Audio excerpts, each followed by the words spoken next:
al-akhiru al-awwalu al-akhiru al-zahiru al-batinu al-wali al-muta'ali al-barru at-tawwabu al-muntakimu al-afu ar-ra'ufu malikul mulki dzul jalali wal ikram al-muqsidu al-jami'u al-ghaniyu al-mughniyu al-mu'ti al-mani'u ad-darru an-nafi'u an-nuru al-hadi al-badi'u al-baki al-warisu ar-rashidu as-sabur alladzi lam yalid wa lam yulad wa lam yakul lahu kufuwan ahad laisa kamitslihi syai'un wa huwas samiul basir. Bismillahirrahmanirrahim. Allahumma antas salam wa minkas salam wa ilaika ya'udus salam fahayyina rabbana bis salam wa adkhilnal jannata daras salam. Tabarakta rabbana wa ta'alaita ya dzal jalali wal ikram bi rahmatika ya arhamar rahimin. Wassalamun alal mursalin walhamdulillahi rabbil alamin. A'udzu billahi minasyaitonir rajim. Berlindung kepada Allah dari godaan dan tipu daya syaitan yang direjam. Bismillahirrahmanirrahim. Dengan menyebut nama Allah, Tuhan yang Maha Pengasih lagi Maha Penyayang. Alhamdulillahirabbil alamin. Segala puji bagi Allah, Tuhan Sang Pencipta bagi sekalian alam. Muslimin dan muslimah, ayah-ayah, ibu-ibu, tuan-tuan dan puan-puan, rahimakumullah. Allah Subhanahu wa ta'ala, Tuhan yang kita kenali, yang kita yakini, yang kita imani, mengajar kepada kita jalan menuju kepada kebahagiaan. Mengajar kita jalan menuju kepada keselamatan. Jalan itu insya Allah pagi ini kita akan sambung melalui kitab Ihfazillah Yahfazka, meneruskan tajuk merendah diri dan bersuara lembut. Beberapa kisah orang-orang sebelum kita, barisan para nabi, para rasul, barisan para sahabat, barisan para tabi'in, barisan wali-wali Allah, telah kita pelajari sebagiannya dan kita telah dengar sebagian kisahnya. Seperti yang telah berlalu pada minggu lepas, kisahnya Nabi Musa dan Nabi Harun. Percaya Allah memperkenankan hajat dan permohonan, maka tidak putus asa untuk terus berdoa dan memohon kepada Allah Subhanahu wa ta'ala. Karena saat berdoa dan memohon, itu adalah tanda Allah Ta'ala telah memperkenankan permohonan. Saya ulang, saat berdoa, saat memohon, itu tanda telah diperkenankan oleh Allah Ta'ala akan doanya. Tentang waktunya kapan, tentang waktunya bila, bukan kuasa manusia untuk menentukan. Kuasa pada kita adalah Allah suruh meminta. Dan kita iringi permintaan itu dengan berbaik sangka. Kita iringi permintaan itu dengan husnuzon. Insya Allah kita akan merasakan bukan hanya Allah memberi ketika sesuatu yang kita minta diberikan, tetapi Allah memberi seawal kita meminta dan memohon. Itu yang akan kita rasakan dan yang telah pun dirasakan oleh orang-orang yang sebelum kita. Maka tidak ada putus asa. Orang yang beriman dilarang untuk putus asa.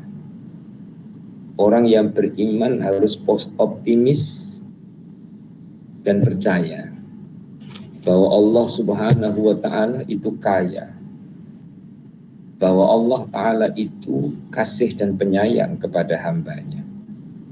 Pesan Nabi Yakub kepada putra-putranya, dalam surah Yusuf, wala tai'asu mir rauhillah innahu la yai'asu mir rauhillah illal qaumul kafirun. Jangan putus asa mengharap rahmat Allah, karena yang putus asa dalam mengharap rahmat Allah itu adalah orang-orang yang tidak percaya kepada Allah, atau ringkasnya disebut kafirin, barisan atau golongan orang-orang yang ingkar. Pada pagi hari ini, alhamdulillah Allah pertemukan. Kalau kita renungkan, pertemuan ini juga adalah cara Allah memperkenankan doa. Cara Allah memperkenankan permohonan yang kita angkat tangan, minta selamat, Allah selamatkan. Minta panjang umur, Allah panjangkan. Minta tambahan ilmu, Allah beri kesempatan. Bentuk Allah mengabulkan permohonan adalah terserah Allah yang maha tahu yang manakah yang lebih baik dan yang baik untuk hambanya. Kita akan dengar pagi ini kisahnya Nabi Yakub. Dalam bacaannya, Nabi Yakub alaihissalam menangisi di atas kehilangan anaknya Nabi Yusuf alaihissalam selama 40 tahun. Hitungan 40, hitungan 70 mengikut orang Arab adalah hitungan yang jumlah atau waktunya panjang. Dengan demikian, dalam Al-Quran ada perkataan 40, arba'ina laylah, yaitu kisahnya Nabi Musa. Dalam hadis juga ada hitungan 40 ketika Rasulullah SAW menceritakan tentang penciptaan manusia. Arba'ina nutfatan, 40 hari berupa nutfah, 40 hari lagi seketul daging, 40 hari lagi tulang yang dibungkus dengan daging, 40 dan selanjutnya. Dalam tempoh yang panjang, tangisan Nabi Yakub kepada Allah bukan menunjukkan kecewa. Tangisannya adalah tangisan kepercayaan. Mari kita renungkan. Tangisan kecewa dengan tangisan percaya. Tentu Nabi Yakub tidak kecewa dengan Allah. Layaknya seorang nabi, layaknya seorang rasul yang punya kekuatan iman melebihi orang-orang biasa. Tangisan Nabi Yakub bukan tangisan kecewa, tetapi tangisannya Nabi Yakub adalah tangisan percaya. Di mana saja keberadaan Nabi Yusuf putranya adalah di bumi Allah, dalam penjagaan Allah. Hanya sifat manusia yang ada kasih antara sesama, sifat manusia, sifat orang tua ada kasih kepada anaknya, menangis karena percaya kepada Allah Subhanahu wa ta'ala. Saya contohkan, mungkin terjadi di antara para jemaah, atau jika tidak terjadi, bayangkan kalau itu kejadian adalah berlaku kepada muslimin dan muslimat. Ada seorang ibu mengandung, lazimnya mengandung 9 bulan 10 hari. Anaknya ramai. Kandungan ini adalah kandungan yang 7. Lahirlah seorang anak yang ketujuh. Semestinya kewajiban orang tuanya adalah untuk menjaga dan mengasuhnya, memelihara, dan juga menyayanginya. Tetapi ada adiknya yang sudah sekian puluh tahun belum punya keturunan. Merayu sebelum dia bersalin, jika kakak bersalin lahir dengan selamat, maka biarlah anak itu saya yang jaga. Disetujui, suami istri menyetujui. Lahirlah anak yang ketujuh di hospital atau di rumah sakit, atau zaman dulu di rumah. Jarak 2 hari anak itu diambil oleh adiknya. Atas perjanjian dan kesepakatan, maka sang ibu yang melahirkan melepaskan anak itu dari tangannya. Melepaskan anak itu dari dekapannya. Melepaskan baby itu dari pangkuannya. Diserahkan kepada adiknya. Disertai dengan apa? Disertai dengan linangan air mata. Linangan air mata itu bukan kecewa. Linangan air mata itu adalah percaya bahwa adiknya akan menjaga anak yang dilahirkannya. Kenapa menangis dan berlinang air mata? Karena sayang dan percaya bahwa anaknya yang dilahirkannya, anak yang ketujuh yang baru lahir itu akan diasuh, akan dijaga, akan dipelihara, akan dilindungi oleh adiknya. Maka dilepaskan. Itu orang biasa bisa begitu. Nabi Yakub alaihissalam tentu lebih begitu. Nabi Yakub rela melepaskan. Rasa kasih orang tua terhadap anak tidak terlepaskan. Linangan air mata keluar dari kelopak matanya karena percaya bahwa Allah lebih mengasihi. Bahwa Allah Ta'ala lebih menjaga dan pasti menjaga dengan penjagaan yang baik. Berarti kita membaca dan mendengar kisah Nabi Yakub menangis 40 tahun. Insya Allah penjelasannya seperti yang sedikit saya kongsikan. Pertanyaannya, bolehkah kita untuk mengawal tangisan saat disertai dengan keinginan untuk tetap percaya bahwa Allah Ta'ala memperkenankan? Tepuk dada, tanya kepada diri kita masing-masing. Bolehkah kita mengubah tangisan kecewa menjadi tangisan percaya? Dan insya Allah saya berbaik sangka kepada muslimin muslimah dan juga berdoa memohon kepada Allah ya untuk saya dan muslim muslimah bisa untuk mengubah tangisan kecewa menjadi tangisan percaya. Selanjutnya, pada Musnad Imam Ahmad dalam kitab Az-Zuhud disebutkan bahwa tatkala Nabi Musa alaihissalam menyeberangi negeri Madian, Syria, mengalihkan batu-batu yang besar dan memberi minum kambing-kambing yang dimiliki oleh 2 orang wanita.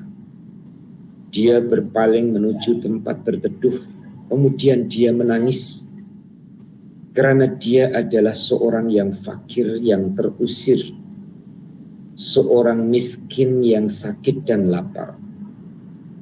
Dia pun mengangkat kedua tangannya ke langit dan berdoa, wahai Tuhanku, aku seorang yang miskin, sakit, lapar dan terasing.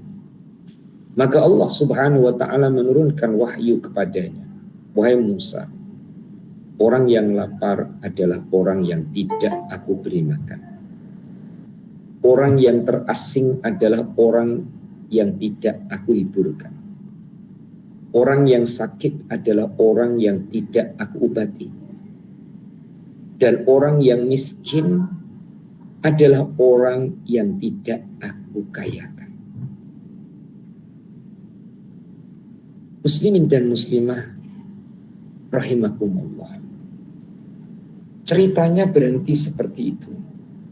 Kita sendiri yang harus mengolah dengan kecerdasan akal yang Allah Ta'ala berikan, dengan kejernihan hati yang Allah kurniakan, untuk membaca, untuk memperhati, untuk mengambil pengajaran dari kisah ini.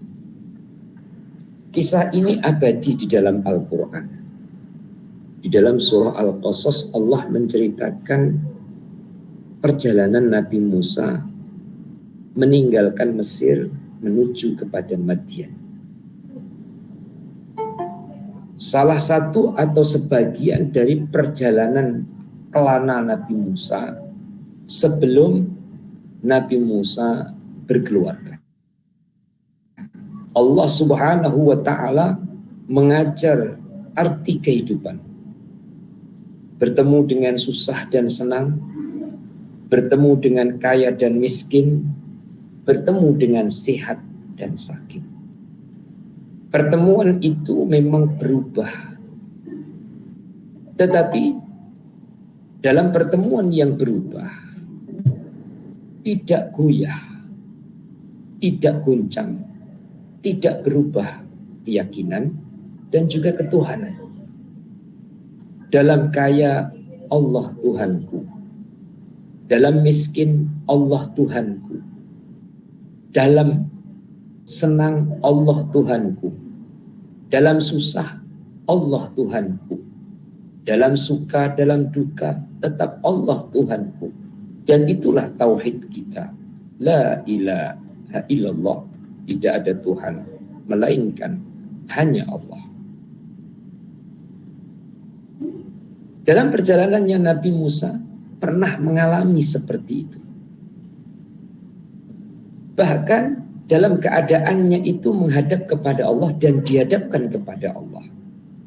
Perhatikan, dalam keadaannya itu bukan menghadap manusia, bahkan menjauh dari manusia. Selesai mengalihkan batu supaya memberi manfaat kepada manusia yang lalu, setelah membantu memberikan minum kambing-kambing yang haus sebelum dibawa pulang ke kandangnya, Nabi Musa bukan mendekat kepada manusia, bahkan mengasingkan, menjauh dari manusia, mendekat kepada Allah Subhanahu wa Ta'ala. Ini poin pertama. Semoga saya juga dapat mengambil pengajaran daripadanya. Muslimin dan muslimah juga demikian. Yang sudah terjadi, mungkin saat susah, kita itu malah mendekat kepada manusia. Terbalik. Mengasingkan supaya lebih memberi peluang untuk mendekat kepada Allah Ta'ala. Yang nomor dua, Allah sememangnya Maha Tahu.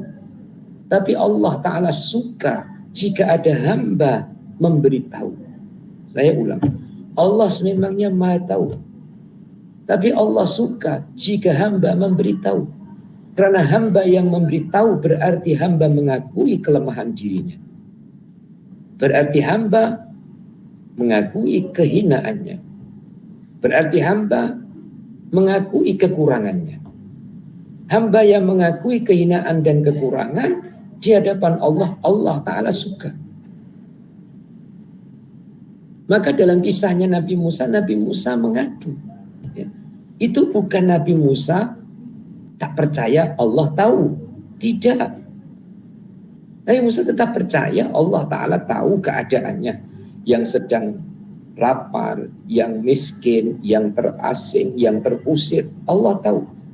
Nabi Musa memberitahu karena mengaku di hadapan Allah Ta'ala yang lemah. Dalam ayat Al-Quran, aduan Nabi Musa kepada Allah Rabbi inni lima anzalta ilayya min khairin fakir. Rabbi, wahai Tuhanku, lima anzalta alayya, sesuatu yang engkau turunkan kepadaku. Fakir, aku perlu ya Allah. Itu bahasa Qur'annya.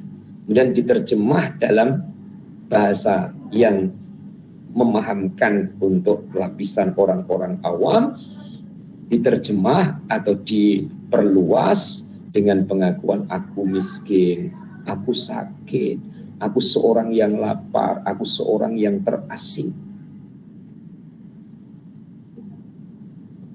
Yang nomor 3, bagaimana jawaban Allah Subhanahu wa ta'ala? Ya. Bagaimana Allah menjawab aduan Nabi Musa?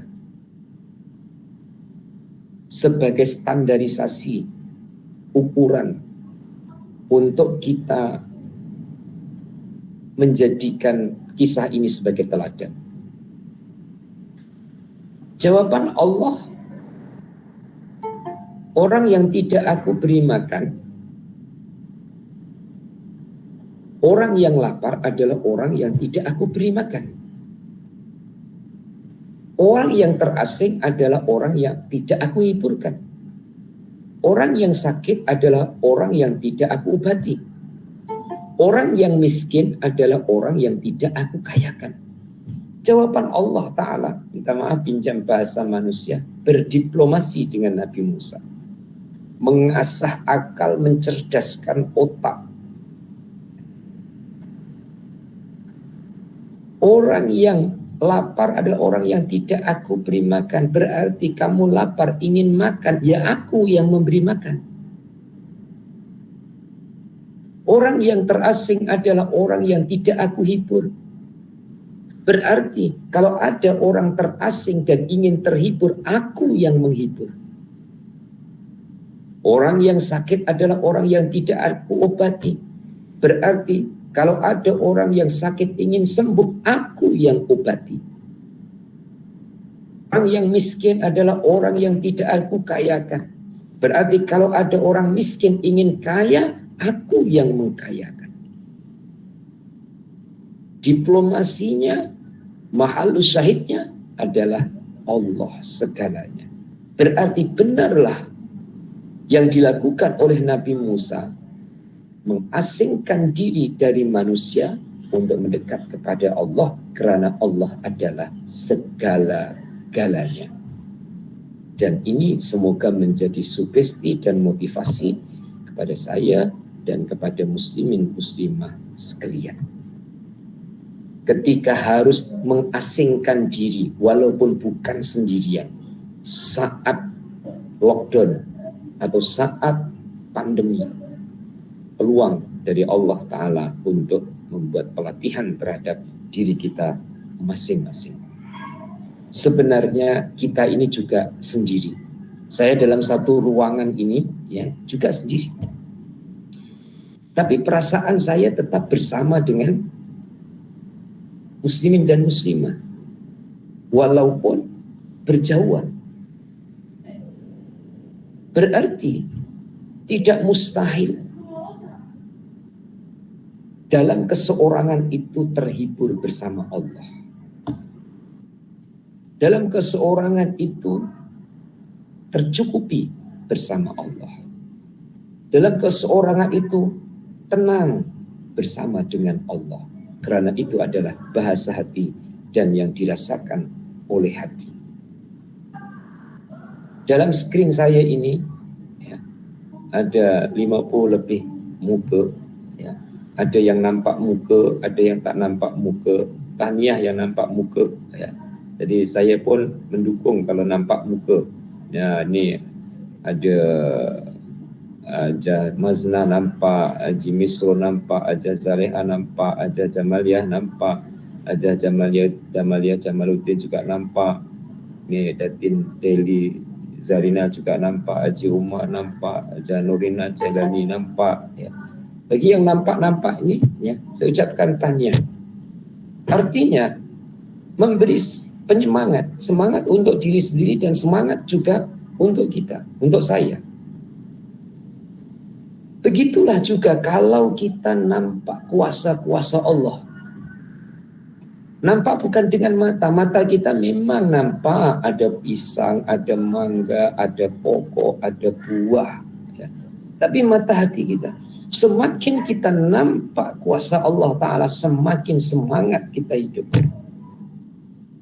Semakin jelas kuasa Allah Ta'ala dalam pandangan mata hati kita, semakin semangat kita menyembahnya. Semakin semangat kita sujud kepadanya. Semakin semangat kita khidmat kepadanya, semakin semangat kita berjuang di jalannya. Itu perlunya nampak. Oleh itu, muslimin dan muslimah yang tak nampak, nampaklah. Ya. Maaf, ini bergurau. Ya. Jadi itu 3 tentang kisahnya Nabi Musa. Ya. Muslimin dan muslimah.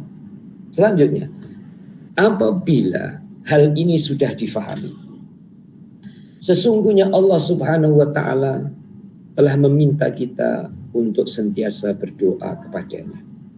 Rasulullah SAW bersabda, ad-du'a'u huwal ibadah. Doa itu adalah ibadah. Masya Allah, saya itu teringat masa hari raya.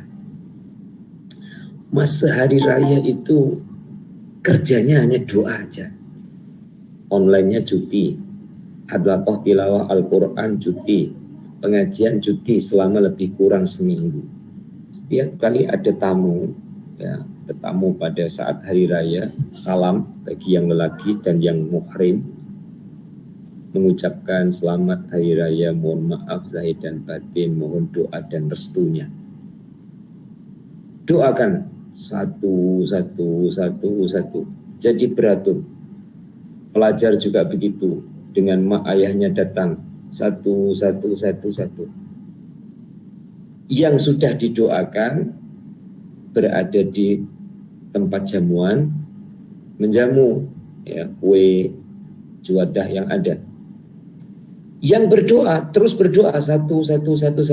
Selesai doa satu, ya, kemudian menyampaikan sila untuk dijamu dalam bahasa Malaysia. Nanti sambung lagi, salam lagi, doa lagi. Kerja pada saat itu adalah doa.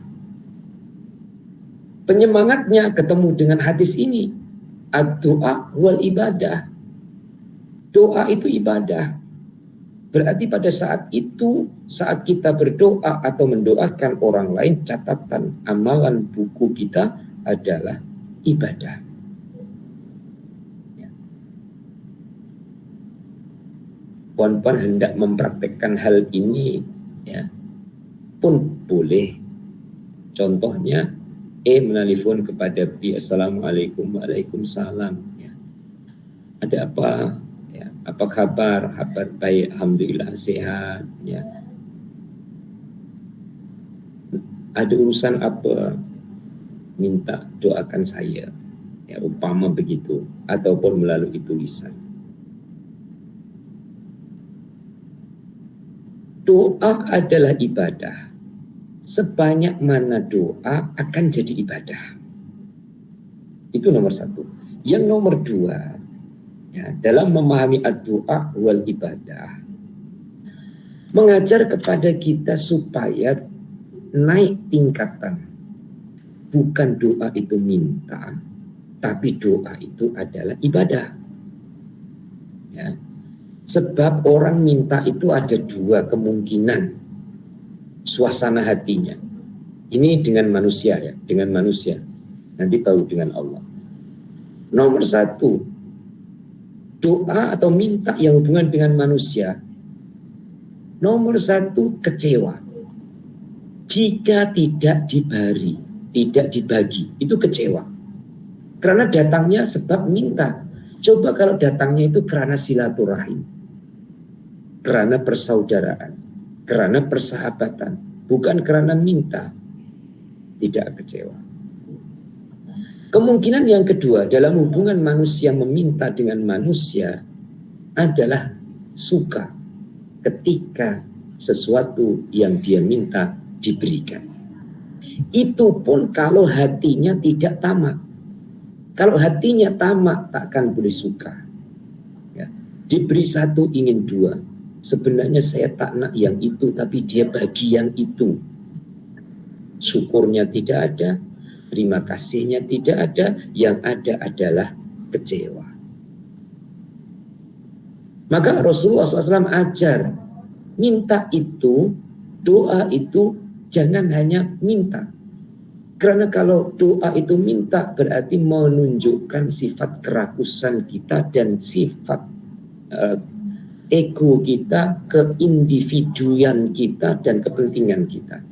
Tapi doa itu naikkan tarafnya, naikkan tahapannya, naikkan derajatnya jadi ibadah kita kepada Allah Subhanahu wa Ta'ala. Bawahnya, apabila kamu hendak melihat kekuatan iman seorang hamba, maka lihatlah kepada doanya. Apabila kamu melihat seorang hamba itu selalu memohon kepada Allah setiap kali selesai daripada sembahyang, setelah sholat subuh, dan sekala dia bangun dari tidur, sebelum melaksanakan sembahyang, setelah melaksanakan sembahyang, dan di hari Jumat, maka ketahuilah bahwa sesungguhnya dia adalah orang mukmin, orang yang percaya kepada Allah. Oke, saya uraikan. Ya. Muslimin dan muslimah, hubungan sesama manusia ada ukuran yang disebut jauh dekat, ya. Yang disebut rapat tak rapat, yang disebut kawan atau jiran. Jika saya keluarkan soalan, di antara kawan jiran yang paling rapat, siapa menurut tuan-tuan dan puan-puan? Jawab dalam dirinya sendiri. Yang paling rapat itulah jika kita perlu, kita akan minta kepadanya. Yang paling rapat itulah jika kita ada sesuatu, dia yang kita bagi terlebih dulu. Yang paling rapat itulah jika ada masalah, kita akan hubungi terlebih dahulu. Sekarang, yang paling rapat itu, Allah lah yang lebih rapat. Kawan yang paling rapat itu, Allah lah yang lebih rapat. Berarti mestinya yang pertama dihubungi adalah Allah. Mestinya yang pertama diberitahu adalah Allah. Mestinya yang pertama diminta adalah Allah. Maka orang yang banyak meminta, memberitahu kepada Allah, itu tanda ia rapat dengan Allah. Itu tanda ia percaya dengan Allah. Itu tanda ia beriman kepada Allah. Maka benar yang dikatakan ini, ya, ketahuilah bahwa sesungguhnya dia adalah seorang yang mukmin. Jangan dibayangkan dengan bayangan yang salah. Bagaimana bayangan yang salah? Kalau kita dengan sesama manusia banyak minta, orang jemu, orang bosan, orang feda. Dengan Allah semakin banyak meminta, Allah sayang. Ya. Karena orang itu merasakan bahwa Allah itu yang paling dekat. Di antara yang mendengar, Allah Maha mendengar. Di antara yang memberi, Allah Maha memberi. Di antara yang kasih, Allah Maha pengasih. Maka dalam Al-Quran Allah sebut wa huwa arhamur rahimin wa huwa khairur raziqin. Selanjutnya, dan apabila kamu melihat seorang hamba yang bermalas-malasan, berbuat maksiat, kerjanya hanya mengajak orang kepada kelalaian dan banyak bermain-main, maka ketahuilah bahwa imannya sesuai kadar doanya. Ini dijadikan sebagai tanda. Ya. Walaupun tanda itu belum tentu betul, tapi tanda itu mendekati betul. Ya. Sekali lagi, tanda itu belum tentu betul, tapi tanda itu mendekati betul. Jadi tanda-tandanya orang yang iman betul-betul kepada Allah adalah selalu berhubung dengan Allah melalui doa. Ya. Selalu berhubung dengan Allah melalui zikirnya. Selalu berhubung dengan Allah melalui amal solihnya. Seperti sekarang ini, bukan waktunya untuk berdoa, ini waktunya ngaji. Ya. Maka puan-puan jangan pejam mata kemudian doa aja, bukan waktunya. Ya. Khidmat kita kepada Allah Ta'ala saat ini adalah mengaji. Ya. Ketika sudah mendengar penjelasan ini kemudian doa, tak henti angkat tangan, tak henti masak pun tidak, nyapu pun tidak, basuh baju pun tidak, doa aja. Ada waktunya itu nanti jika Allah Ta'ala memposisikan. Lebih-lebih lagi ini sudah banyak jadi nenek, jadi atuk. Ya. Cucu datang, jangan hanya kasih mainan, kasih doa. Ya. Cucu datang, jangan hanya kasih duit, kasih doa. Karena sebagai atuk dan nenek itu sudah waktunya banyak doa. Ya. Bukan lagi pergi sawah lagi kalau orang kampung, ataupun pergi bendang. Ya. Tenaganya sudah tidak kuat. Bahkan kalau orang bandar tak lagi pergi office, ya, sebab sudah pencen, ya. Tidak lagi bisnis dengan berbagai-bagai jenis bisnis sebab sudah dialihkan kepada keturunannya bisnisnya. Jadi doa, ya. Dan dinikmati itu. Artinya dinikmati muslimin dan muslimah, minta maaf ya jika ada yang sekarang ini sedang menghadapi sakit ya. Karena dalam screen saya ini ada yang mengaji sambil baring. Ya. Ada orang datang, keceriaannya orang yang fisiknya sehat belum tentu mengalahkan keceriaannya orang yang fisiknya tidak sehat. Ya. Ada kisah tabiin, dulu pernah saya kisahkan. Ya untuk saya juga, untuk muslimin muslimah. Seorang guru sedang sakit. Sampai dalam sakitnya itu, karena sakitnya itu bawazir, selalu buang air. Katilnya itu dikasih lubang. Buatkan lubang supaya kalau buang air itu mudah. Ya. Kalau dalam sistem sekarang ya ada bilik air di biliknya, ya. kemudian yang lainnya. Muridnya datang. Sayang dengan gurunya. Rasa sayang dengan gurunya itu melepaskan kata. Kenapa Tuan Guru tak berdoa kepada Allah minta sehat? Karena sang murid itu percaya husnuzan bahwa doa gurunya itu dikabulkan oleh Allah dan Allah mengabulkan. Seorang guru itu dengan senyum yang fisiknya tidak sehat tadi loh, senyum dan menjawab, bagaimana aku akan berdoa meminta kepada Allah sehat, sedangkan Allah sudah memberi yang paling baik untuk aku. Coba muslimin dan muslimah renungkan dengan hati. Bagaimana aku akan meminta kepada Allah, sedangkan Allah sudah memberi yang terbaik kepada aku. Hatinya begitu sehatnya, walaupun fisiknya tidak sehat. Maka fisik yang sehat belum tentu hatinya sehat. Senyumannya orang yang sehat belum tentu mengalahkan senyumannya orang yang fisiknya tidak sehat. Karena kemesraannya kepada Allah Subhanahu wa Ta'ala dan juga karena keyakinannya. Saya cakap seperti ini mudah, kawan-kawan. Kalau orang biasa bercakap itu mudah, maka saya pun berdoa dan memohon pada Allah sama-sama semoga satu masa itu akan terjadi seperti itu. Kemudian kita sudah menyiapkan teorinya dan semoga manfaat di saat kita memerlukannya.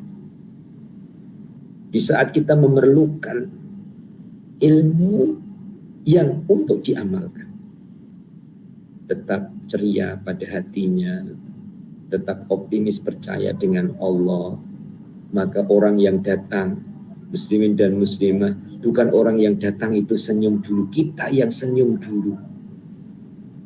Susah loh. Sakit orang datang, kita yang senyum dulu. Ya.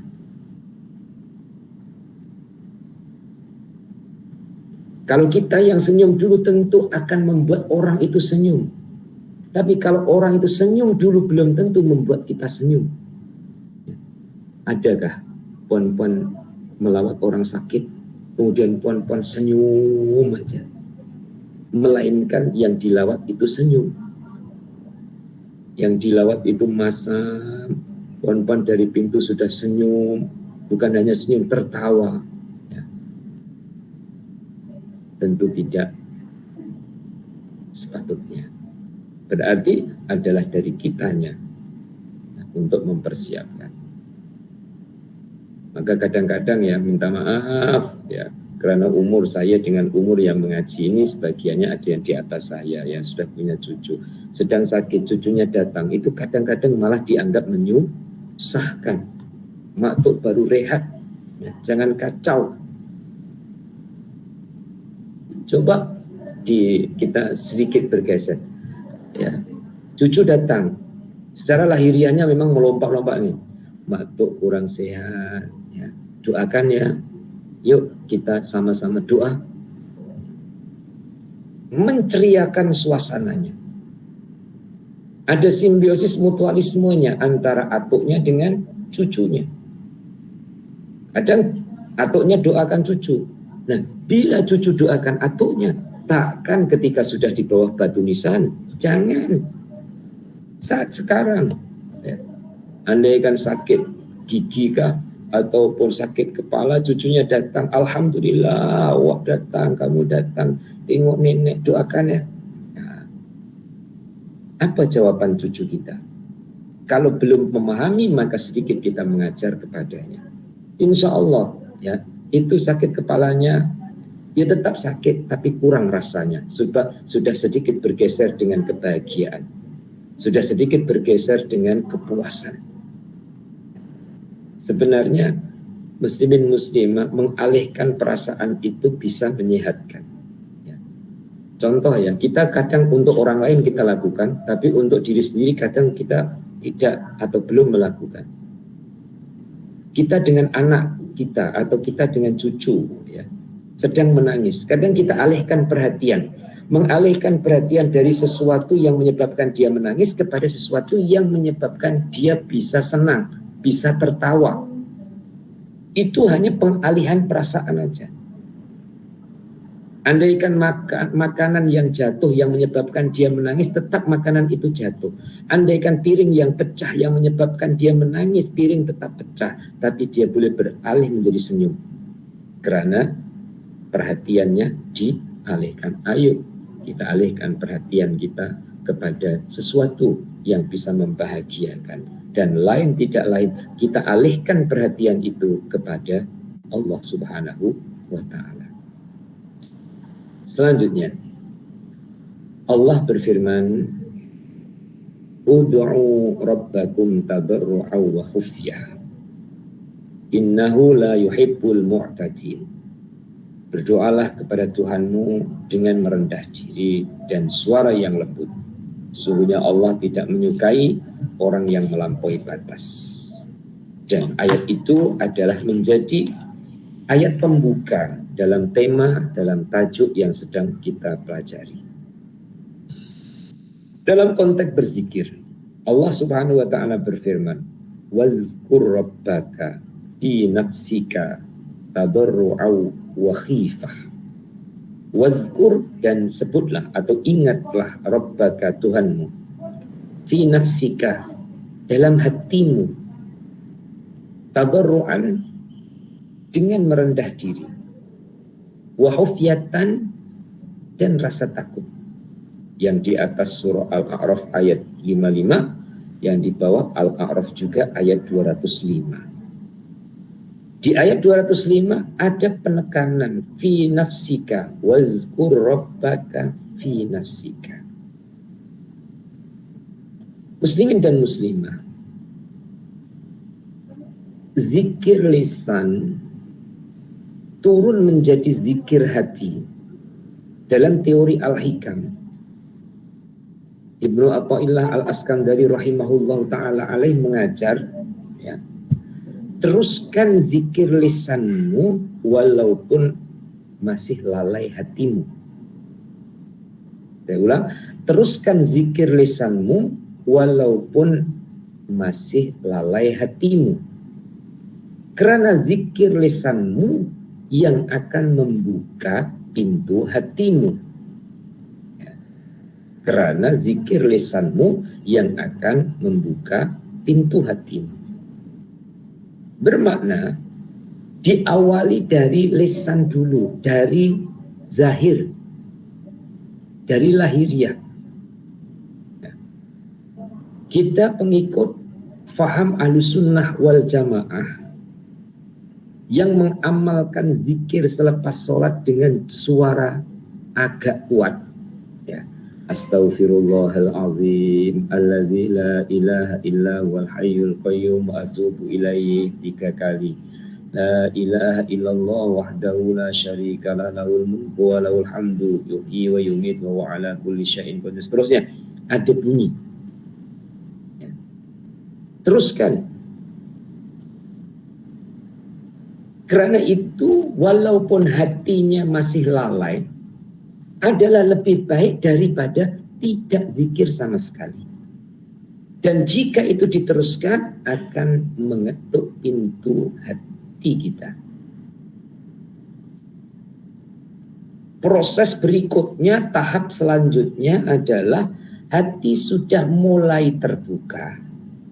Hati sudah mulai terukir. Di dalam hatinya sudah ada zikir. Maka di mana-mana ia berada adalah zikir. Di rumah zikirnya. Di jalan juga zikir. Di mana-mana bekerja juga zikir. Tangannya bekerja sesuai dengan kerjaannya. Tapi hatinya dengan Allah Tuhannya. Begitu berjalan selanjutnya. Wazkur rabbaka fi nafsika. Tadarru'a wa khufyahnya bagaimana? Orang yang sudah terukir hatinya dengan zikir, maka perbuatannya akan tadarru'an wa khufyah. Yang dilakukan itu tanda merendah dirinya kepada Allah. Yang dilakukan itu tanda takutnya kepada Allah.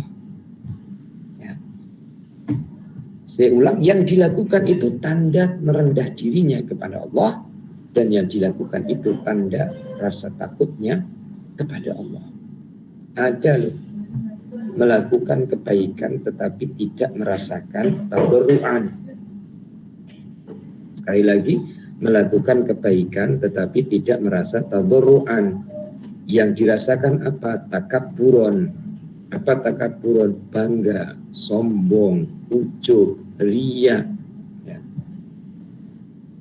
Maka tidak semestinya melakukan kebaikan adalah kebaikan. Semoga tidak mengelirukan. Bisa juga melakukan kebaikan adalah kesalahan karena tidak menata hatinya, tidak mempersiapkan rohaninya. Nah, orang yang hatinya terukir zikirnya kepada Allah Subhanahu wa ta'ala, maka yang dilakukannya adalah tadarruan wa khufyatan. Dan orang yang tadarruan wa khufyatan itu orang yang tidak komplain dan tidak pernah komplain. Ya. Coba kita renung dalam diri kita sendiri. Kalau orang itu bangga merasa sudah melakukan ini, sholat hajat, setiap rokaatnya 25 al-ikhlas, 4 rokaat jadi 100 al-ikhlas, kemudian merasa layak, aku minta akan diberi. Melayakkan dirinya yang belum tentu layak. Merasa bangga dengan yang dilakukannya itu. Dia lupa bahwa yang diberikan oleh Allah itu jauh lebih banyak daripada yang dia minta. Dia lupa bahwa yang dilakukannya itu adalah pemberian dari Allah Subhanahu wa ta'ala. Maka akhirnya dikuasai dengan rasa bangga, rasa ujub, rasa bangga diri, dan yang seperti itu adalah nampaknya melakukan kebaikan tetapi terpedaya dengan kebaikan yang dilakukan. Semoga Allah Ta'ala melindungi saya dan muslimin muslimah berkah pendekatan ayat wazkur rabbaka fi nafsika tadarru'au wa khifah. Pada ayat ini Allah mengatakan khifatan artinya takut, dan pada ayat sebelumnya Allah mengatakan khufyah yang artinya suara yang lembut.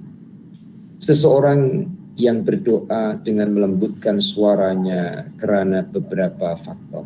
Satu, supaya hatinya tidak terganggu. Dua, dia lebih ikhlas dalam beribadah dan lebih terhindar daripada riya dan sum'ah. Tiga, dia akan dijauhi dari sifat hasad, dengki, karena orang yang sentiasa benci akan berdendam terhadap suatu nikmat. Dan nikmat yang paling utama adalah ketika kamu masih mau berdoa kepada Allah Subhanahu wa Ta'ala. Itu yang bagi garis bawah dan sangat mendasar. Nikmat yang paling utama adalah ketika kamu masih mau berdoa kepada Allah Subhanahu wa Ta'ala. Bermakna ketika berdoa itulah nikmat yang paling utama. Namun kita itu dengan nafsu yang ada pada kita dikuasai dengan bayangan yang lebih jauh. Artinya bayangan lebih jauh menganggap kebahagiaan yang lebih baik daripada angkat tangan dan berdoa. Maka manusia tetap manusia dengan sifat keasliannya. Saat menghadap kepada Allah Ta'ala, sifat keaslian manusia dihadapkan kepada Allah lemah, dhaif, fakir, dan miskin. Dengan sifat itu memerlukan Allah dalam beberapa bentuk pertolongan. Lapar ditolong oleh Allah dengan makan. Haus ditolong oleh Allah dengan minum. Panas ditolong oleh Allah dengan rumah atau kediaman. Ingin perjalanan jauh ditolong oleh Allah dengan kendaraan. Sedang sakit ditolong oleh Allah Ta'ala dengan perubatan. Jadi kita renungkan dan kita mainkan mindset dan minda kita untuk menemukan Allah jawaban dari semua persoalan. Ketika sudah demikian, maka doanya itu adalah merupakan nikmat yang utama saat Allah Ta'ala beri waktu dan beri peluang, beri kemauan, beri kesempatan untuk angkat tangan dan juga berdoa. Kiranya ini terlebih dulu untuk pagi ini, muslimin dan muslimah. Ya. Awal hingga sampai akhir, sedikit yang kita kaji, tidak sampai satu helai, ya, satu muka sedikit. Semoga manfaat pada saya, manfaat kepada muslimin dan muslimah, memberkahi hidup kita, memimpin perjalanan kita, dan menjadi penasihat atau pengingat dalam apa suasana yang sedang kita hadapi, bahwa Allah itu yang paling dekat dan Allah Ta'ala yang paling membantu dan paling menolong dan paling kasih kepada kita semua. Bismillahirrahmanirrahim. Allahumma salli wa sallim ala Sayyidina Muhammad wa ala ali Sayyidina Muhammad. Alhamdulillahi Rabbil Alamin. Allahumma rizukna ilman nafi'a wa amalan sholihan maqbula wa rizqan halalan tayyiban wasi'an mubaraka. Allahumma tina binurika ilaika wa akimna bisidki ubudiyati bayna yadaika wa alimna min ilmikal mahzun wa sunna bisirismikal masun. Allahumma ja'alna minal ladzina yastami'una al-qawla fayattabi'una ahsanah bi rahmatika ya arhamar rahimin Rabbana hab lana min azwajina wa dzurriyyatina qurrata a'yun waj'alna lil muttaqina imama. Rabbana atina min ladunka rahmah wa hayyi lana min amrina rasyada. Rabbana atina min ladunka dzurriyyatan thayyibah innaka sami'ud du'a. Wa sallallahu ala sayyidina Muhammad wa ala alihi wa sahbihi wa sallam. Alhamdulillahi rabbil alamin. Taqabbalallahu minkum minna wa minkum taqabbal ya karim. Kurang lebih